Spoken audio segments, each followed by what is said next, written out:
Hello guys, how's day? And today I wanna speak about why you always tired. It's so important, really. Actually, I'm seriously.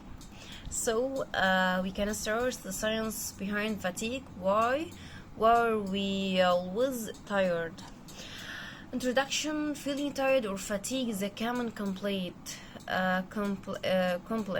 for many people, often due to variety of factors. This science we will explore some of the main reasons why individuals may experience persistent tiredness, backed by scientific evidence and real life examples, yes, in the world. Oh, firstly, lack of adequate sleep. One of the primary and most opposed reasons for feeling tired is not getting enough sleep. The National Sleep Foundation recommends this adult between the age of 18 and 64 should aim uh, should aim for 7 to 9 hours of sleep per night. Those who consistently forgo quality sleep hours may experience chronic fatigue. I know nowadays 7 or 9 hours sleep is hard because the world control ourselves to less your sleep. So example: Sarah, a working professional, juggles between long work hours and family responsibilities. She is typically gets only 4 hours of sleep each night, leading her to feel perpetually tired. Number two, poor sleep quality. Yes, is a difference between sleep well and poor sleep quality. Quality by sleep, like quality time or something. By the way, however, even if you manage to get the recommendation duration of a sleep, poor sleep quality can still leave you feeling tired. Conditions such as insomnia, sleep apnea, or frequent distributions during sleep can prevent obtaining restorative sleep. Example: yes, anything I say by example. uh, John, a middle-aged man, suffers from sleep apnea, a condition characterized by pause in breathing during sleep. Despite getting 9-8 of sleep, he wakes up feeling exhausted due to poor sleep quality. Like, is there a famous person in Egypt? In Egypt, he died because he not sleep well. I forgot his name, so I remember in this video. Number three, disorders. Several sleep disorders can contribute to excessive fatigue even after a full night's sleep. Condition like narcolepsy, characterized by excessive dramatic sleep, or results leg syndrome, and controlling urges to move legs during rest, distributed sleep, and lead to tiredness. Example: Emma, a young colleague student, has been diagnosed with narcolepsy. Despite getting proper sleep, she often experiences periods of sudden sleep or feels excessively tired throughout the day. Number four, physical health issue. Various medical conditions can cause fatigue by affecting energy levels and overall well-being. Chronic condition like anemia, diabetes, or chronic fatigue syndrome can lead to persistent tiredness. Example: Mark, an individual struggling with chronic fatigue syndrome, finds himself feeling exhausted even after manual physical activity. This condition makes his consistently tired and mentally drained. Yes. Basically, number 5, psychological factors. So important. So focus. Mental health plays a significant role in how organized we feel. Conditions such as depression and anxiety or high levels of stress can lead to fatigue due to the impact on sleep, hormonal levels, and overall mental well-being. An example: Sarah, a student preparing for exam, experience high levels of stress and anxiety. This constant mental strain levels her feeling tired and drained despite getting enough sleep.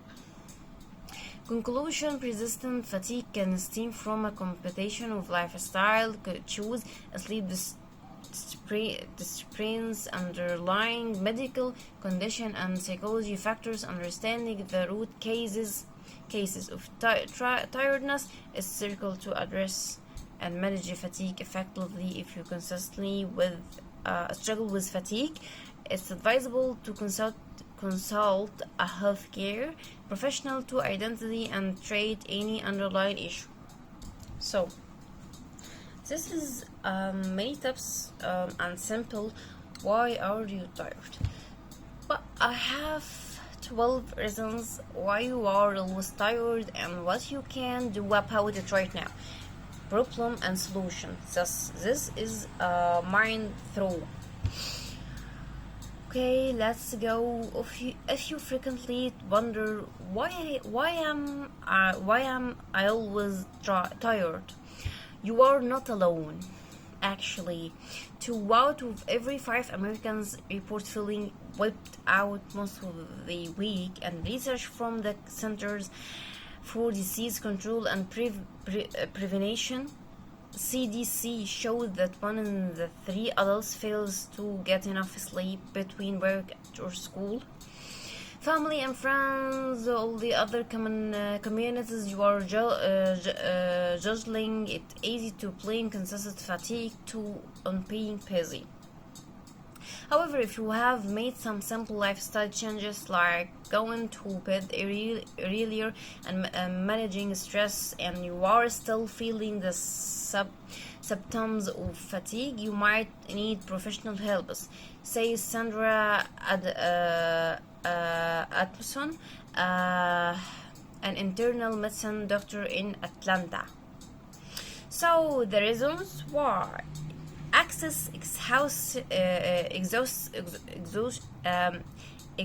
exhaustion could be a sign of more serious medical conditions that's likely trouble. Here are some sneaky health conditions that could explain your persistent sluggishness.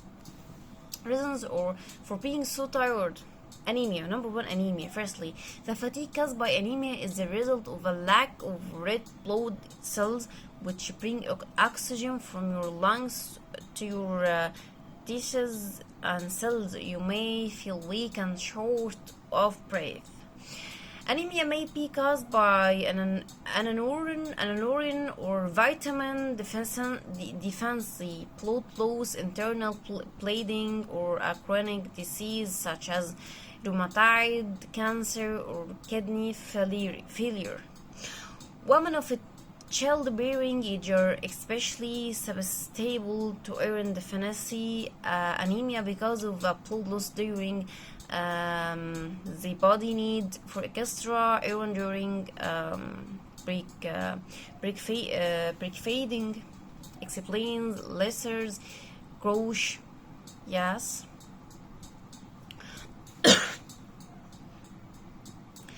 A through evolution for A thorough evaluation for anemia includes a physical exam and blood traits, including a complete blood count (CBC) to check the levels of your red blood cells and the hemoglobin in your blood. It's also standard to check the stool for blood loss. As far as treatments go, anemia isn't a disease; it's a symptom that something else is going on in your body that needs to be resolved. So treatment will vary depending on the underlying cases of anemia. May be as simple as eating more iron rich foods, but talk to your doctor about the right treatment for you. So,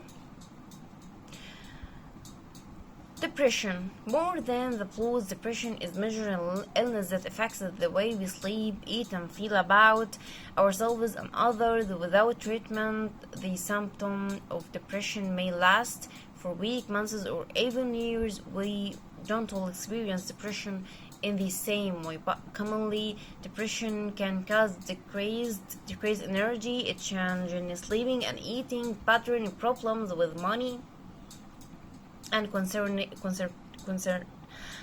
concentration and feeling of helplessness, worthlessness, and negatively. There is no blood test for depression, but your doctor may be able to identify is by asking you a series of questions.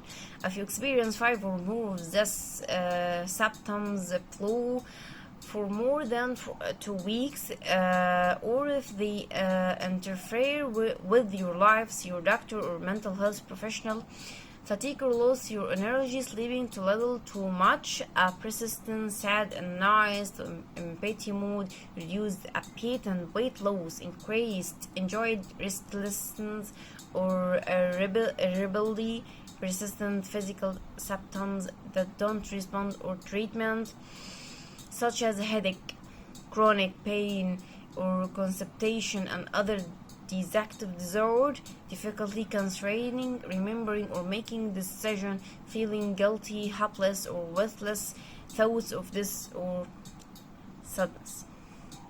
As far as treatments as considers, most people who struggle with depression are able to manage it through a combination of talk therapy and medication. Yes.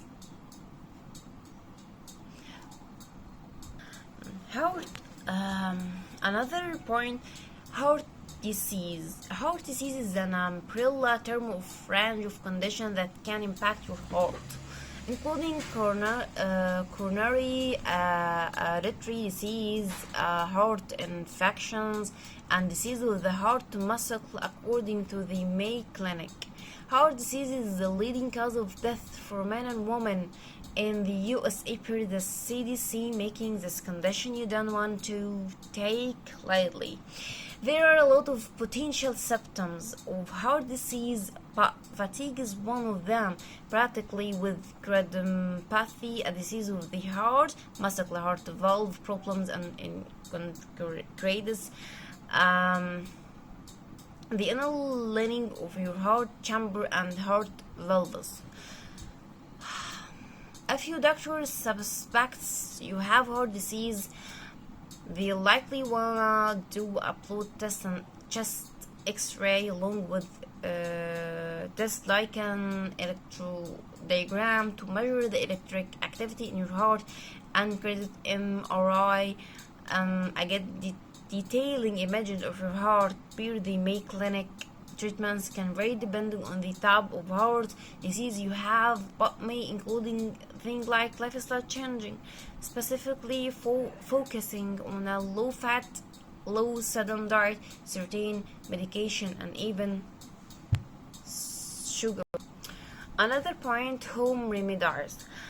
If you are having fatigue but aren't sure if warm up a trip to the doctor, just say Kelly Waters, MD, sleep and physician or Spectrum Health recommendation to make few changes to your home to see if they help. This include take breaks during the day. They can help you refocus. Alternate boring tasks with more effective active one. They can be as simple as getting up and walking to check your mail after paying your bill online. Try to be more physically active. Sometimes the fatigue can be due a lack of activity. Dr. Water says making a point to get the recommendation 150 minutes of physical exercise a week may help. Make sure you take time for things you enjoy. Stress and even bedroom can lead to fatigue. Actually, yes, Dr. Waters points out. So trying to get hobbies and other thing and you like into your day may help. When to see a doctor while making certain lifestyle tweaks could help with your fatigue. It's unlikely to do much. If you are struggling with underlying health condition. In this situation, you will need to seek help from a medical professional. Of course, that can be tricky to direct on your own. So when should you seek medical attention? If fatigue is persistent and it's depression, daily tasks work productively, or limiting your practicing in enjoyable activities, it may be to speak to your doctor. Dr. Waters says. Yes. So, I'm finished. But got a burning question you wanna ask in the comments, or aspect on Twitter, Facebook, and subscribe for more weekly science videos. So bye bye. Thanks for watching.